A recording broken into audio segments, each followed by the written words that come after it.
Hello बच्चों, let's read the question. The question says culture had played an important role in the development of nationalism in Europe during the 18th and 19th century. Support the statement with example. Question में हमसे कहा जा रहा है कि culture ने important role play किया था नेशनलिज्म को सेपरेट करने के लिए यूरोप में 18 एंड 19 सेंचुरी में।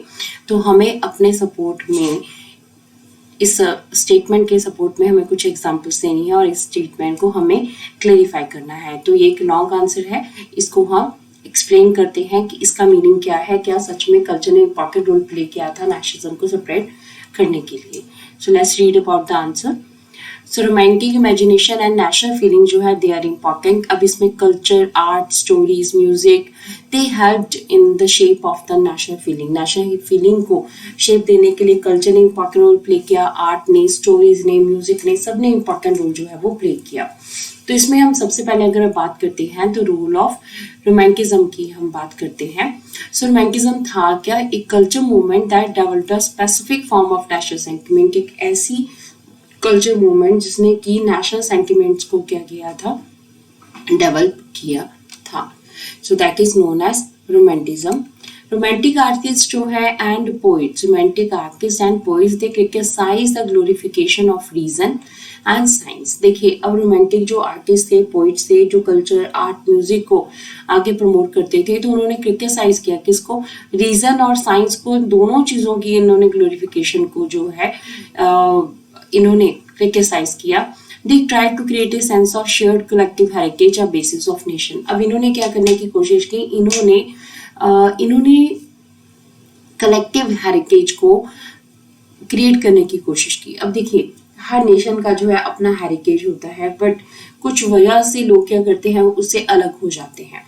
ठीक है, अब इनका मेन, रोमांटिक आर्टिस्ट जो थे, इनका मेन मानना क्या था? इनका मानना था कि हम कैसे कलेक्टिव हेरिटेज को यूज करके जो है बेस बना सकते हैं नेशन का, हम लोगों को यूनाइट कर सकते हैं। So this was their main M.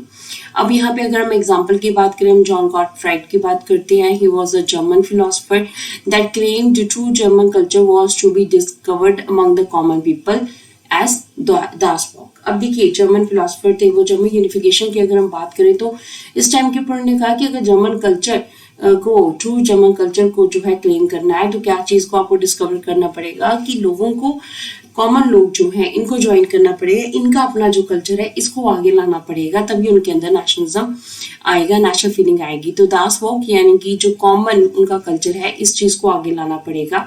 वॉकिस्ट, वॉकिस्ट means true spirit of nation. ठीक है, जो नेशन, किसी भी राष्ट्र की जो ट्रू स्पिरिट है, वॉकिस्ट जर्मन लैंग्वेज में इसे कहा जाता है। तो इससे भी क्या किया जॉन गॉटफ्राइड ने, जर्मन कल्चर को आगे मोटिवेशन के रूप में यूज करना स्टार्ट किया।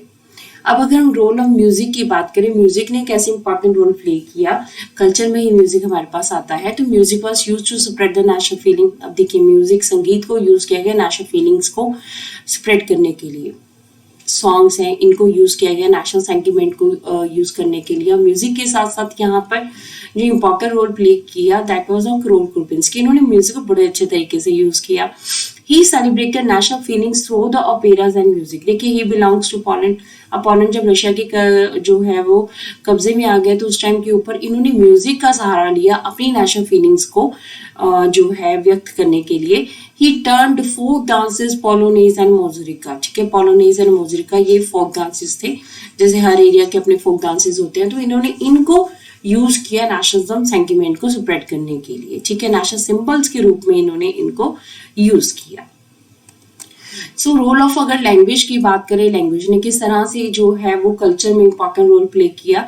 तो language also played an important role in developing national sentiments. When Russia occupied the Polish language was abolished and the Russian language imposed on Poland. अब देखिए, जब रशिया ने कब्जा कर लिया पोलैंड के ऊपर, पॉलिश लैंग्वेज को इन्होंने कर दिया पॉलिश, और रशियन लैंग्वेज को इन्होंने कर दिया इम्पोज कि हम जो है रशियन लैंग्वेज को ही मेन यूज करेंगे, हम पॉलिश लैंग्वेज को यूज नहीं करेंगे, जो यूज करेगा उसको हम लोग पनिश करेंगे। अब यहाँ पे क्या हुआ, पोलैंड में जो क्लर्जी मैन थे पोलैंड के, they started to use the Polish language as a weapon against the Russia. अब उन्होंने, क्लर्जी मैन जो थे पोलैंड में, उन्होंने लैंग्वेज को ही एक मेन वेपन के हथियार के रूप में रशिया के खिलाफ यूज किया। जितनी जितनी भी इनकी गैदरिंग्स थी, जितने भी इनके जो है हाइम्स थे, उस सब में जो है उन्होंने पॉलिश लैंग्वेज को यूज करना स्टार्ट किया। नो डाउट इसकी वजह से उन्हें जो है एग्जाइल में भेजा गया, उन्हें सर्बिया भी भेज दिया गया, उनके साथ बहुत ही बुरी तरीके से बिहेव किया गया, बट फिर भी नेशनल सेंटिमेंट को लाने के लिए लैंग्वेज ने इंपॉर्टेंट रोल प्ले किया। सो दस वी कैन से कि culture played an important role in spreading the nationalism. तो क्वेश्चन में हमसे जो पूछा जा रहा था कि क्या कल्चर इंपॉर्टेंट रोल प्ले किया था कल्चर ने नेशनलिज्म यूरोप के लिए 18th सेंचुरी में, तो yes that is true. Culture ने अपने अलग अलग फॉर्म में जो है लोगों की मदद की थी, नेशनल सेंटिमेंट को लाने के लिए मदद की थी। तो इस तरह से this is the answer of the question. Hope so you understood the question as well as the answer. Thank you.